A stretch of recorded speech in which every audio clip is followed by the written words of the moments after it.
Hey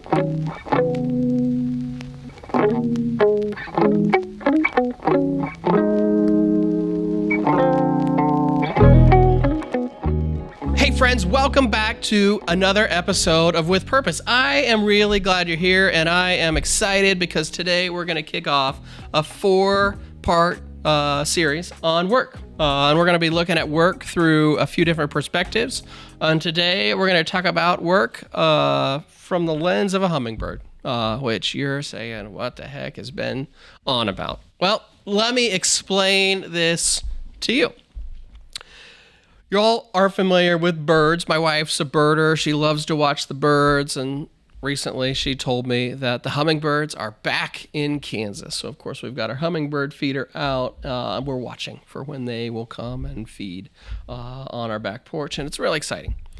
Birds are cool, but hummingbirds are like this outlier in terms of birds because, of course, they fly differently. We've all seen this. So some birds, most birds, almost all birds are gifted with this ability to soar on the winds and thermals. And we see the hawks or eagles floating around wide, long circles in the plains, and we see robins like gracefully glide across the back of our yard, or an owl. We have an owl in our backyard that sometimes like swoops real low, and it's really cool to watch them. But hummingbirds, of course, look and fly a little bit different. Like they have this ability to like hover and move sideways or stay in the same place that other birds don't have.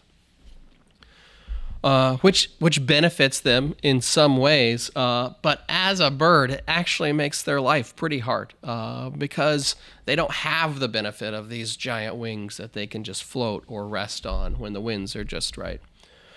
To stay aloft, a hummingbird has to flap its wings 80 times a second. And so they aren't actually flying because of some great aerodynamic ability that they were gifted with. They are flying through their sheer force and will and effort that they put in. As soon as they stop beating those wings, they're going to just drop like a rock.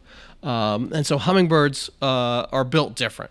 The parallel between hummingbirds and us in our work and what we do on a daily basis, for most of us, is that we don't always have the gifting or the knowledge or specific skill or practice that we need to do absolutely everything that we do in our work life or in our personal life. And sometimes what works is just hard work. Sometimes we just have to put in extra effort. Now, hummingbirds have a couple other things to teach us. First is to work that hard, you have to fuel yourself. So hummingbirds consume half of their body weight every day in like nectar or food. Like they have to eat a ton. They have to prepare themselves well to be able to work that hard. I know when I don't sleep well or I don't eat well, I don't have my Monster energy drink. I don't have the energy to get through the day, and mentally or physically, that means I'm not showing up as my best or whole self, and I'm not flying for sure most of the time when I haven't prepared myself well. So we'll take a little note from the hummingbirds, and we're going to prepare ourselves well. The second thing I think we can learn from the hummingbirds is that sometimes this disadvantage that they have is an advantage. Like when other birds see some food in a hard-to-reach place, it might look a little too hard for them, and so they don't go after it or they take it for granted. But a hummingbird uses his ability to hover, move sideways, stay in one spot to his advantage to reach food sources or places that the other birds would have a harder time doing. Like they use this hard work ability, mentality, willingness to put in the effort to their advantage. Could another bird hover if they flap their wings fast enough? I don't know, maybe. I'm not like this bird expert. But I don't think they even try most of the time, which sometimes we do too. Right? And so it's like, hey, we look at this task and we say that's going to be pretty difficult, and we just put it off. Or we say, that's for somebody else to do, or that's not a good opportunity for us to pursue.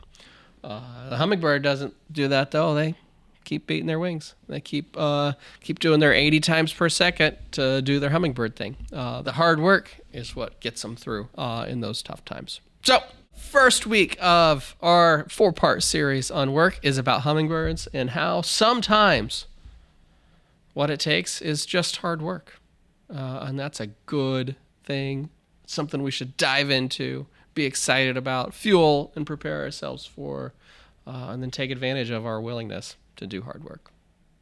Okay, that's our episode this week on With Purpose. I'm glad you're here, and I'm glad you're here to think about living your life well, planning your life well, making sure you're doing it all with intention, and making sure that you're grateful for the things that are amazing in your life that sometimes we don't take a moment to stop and recognize.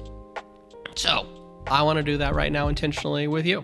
Let's take a minute on our planners to write down 1 or 2 or 3 or 10 things that you're grateful for from this past week. I'm grateful that my wife Erin likes birds because I would know nothing about birds or hummingbirds without her.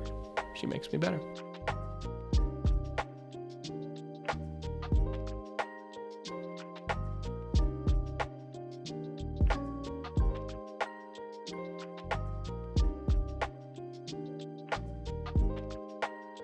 Next up, what are some things you need to put some hard work into this week? Just get her done. 80 times per second. Write them down.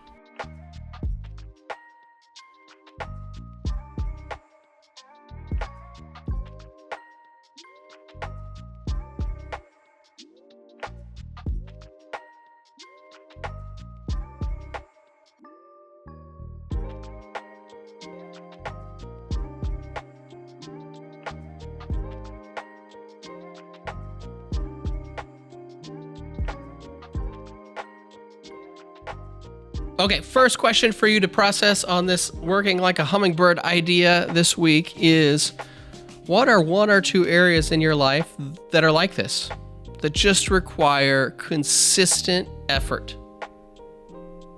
Maybe you don't feel gifted in them. Maybe maybe they're just hard to accomplish.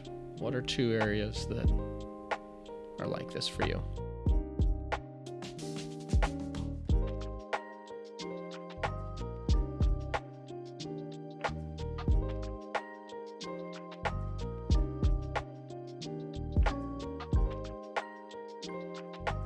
Second question, and it's related to this idea that we got to prepare ourselves or fuel ourselves well. You know, I know that between the hours of about 2 o'clock and 4 o'clock in the afternoon, I am worthless. If I try and do things that require me to flap my wings 80 times a second during those 2 hours, it's not going to go well. Even if I've had my monster. So, from a schedule perspective, when in your day, in your week, in your rhythm, should you be placing these things so that you are prepared to put in the effort necessary to be successful? Okay. Well, that's it for this week's episode on With Purpose. We're going to have 3 more deep dives on what work is or ways to think about work over the next 3 weeks. I hope that you'll join me for the whole series. If you like this, let me know. Leave a comment, shoot me an email, a text, carrier pigeon, maybe even. That'd fit with birds. All right. Have a great week. We'll see you soon.